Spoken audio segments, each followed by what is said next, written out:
it started all off with an exoskeleton, which I developed with F18 Institute for Stella. And at that point, then this project we were like performing for quite often around Europe. And in this time, Stella came up with this idea of it would be also nice to have a microbot, a small bot which can walk into my mouth.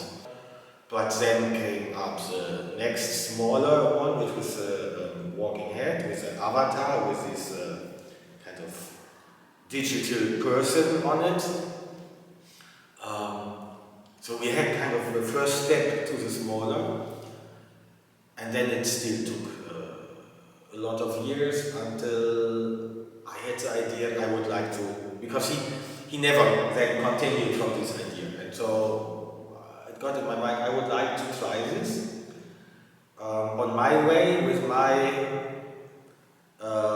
possibilities, so not to go, I don't know, to the Institute for Nano Robotics or something and just like ask someone how can one do this and can you do this for me, but to try to shrink and really this huge machine, mechanical machine, how far can one go? Because I'm not an engineer, I'm not working in high-end technology, and all these things were always built with what everyone can get actually. It's a technology which is really on the market, in the shops.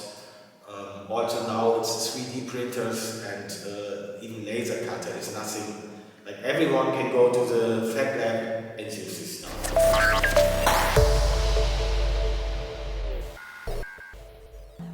So now we talk about, with the legs, I think it's like 3.8 centimeter by 4 centimeters, so you need a big mouse.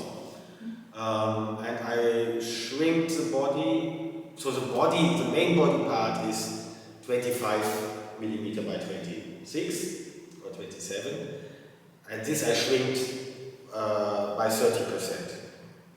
So then we come to, I don't know, 20 something, and with the legs it comes to 30, and the legs can be still shortened also, so it comes really in a area where it would be technically possible to walk in the mouse. Anyhow, it's just an allegoric thing, it's just an image to create. It cannot do anything inside, it would just harm you and it would break.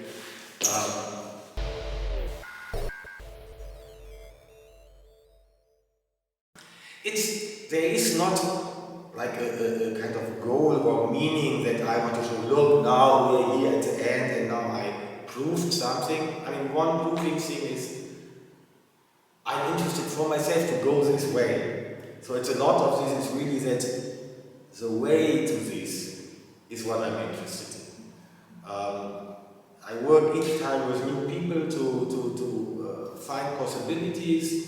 I enjoy that. It's a research, but it's not only a technical research. For me, I'm always asking about like relation of human being, people and machine. And I believe that we still know very little about machines, even we use them every day.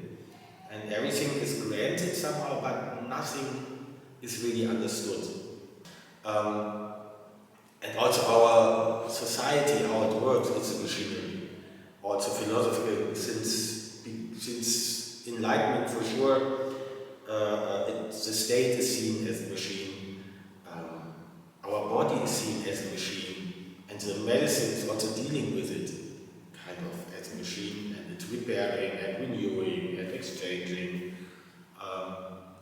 So this journey I do is connected also for me with thinking, with imagining, with discussing and researching, and also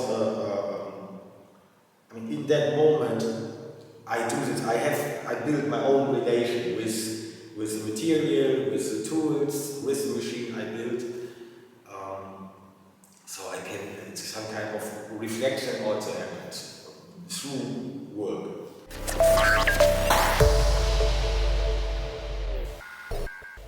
It definitely can be used in the wrong way.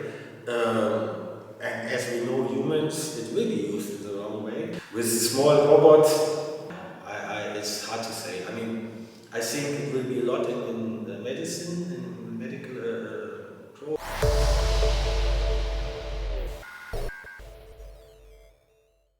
It's a bit like, I mean, what is the experience? That's hard to say. It's here just actually to help you imagining and to inspire you imagining, thinking about, reflecting on this technology, on what is sold to us, what we should, like what comes new and how good it is.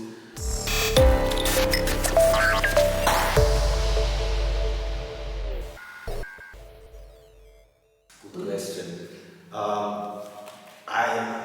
It's still kind of, it's like, I think there happened this mistake where when I was a young artist I also fell into this trap.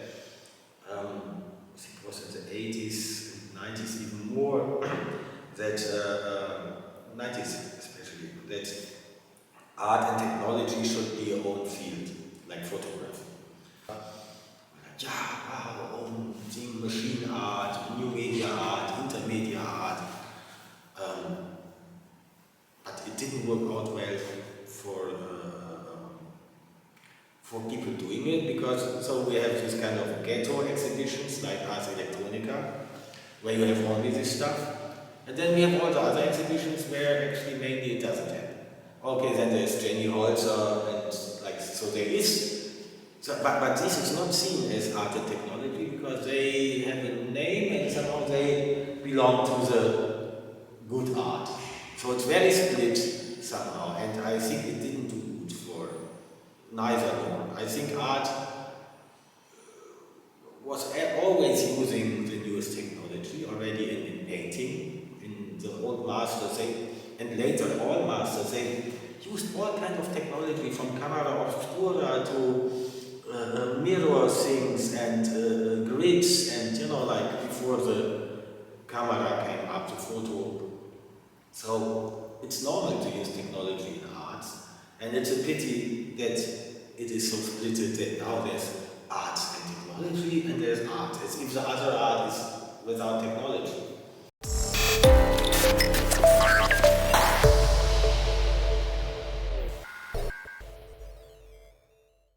I think so, for sure. I believe very much in collaboration, in crossing the disciplines. This is still very important, and when you have places, you need also to make them alive. This is what happened now a little bit also with this initiative to build it here, and I was very happy. I mean, I had my studio in Ljubljana, but now there was also that there was this new printer here, a better one than I can afford, and but also just so you have space and you can start to work, and you collaborate with some people from the surrounding, and it changes something, like new things. I learned from it, Monica learned from it, and it inspires and hopefully goes something on. I think it's a good direction.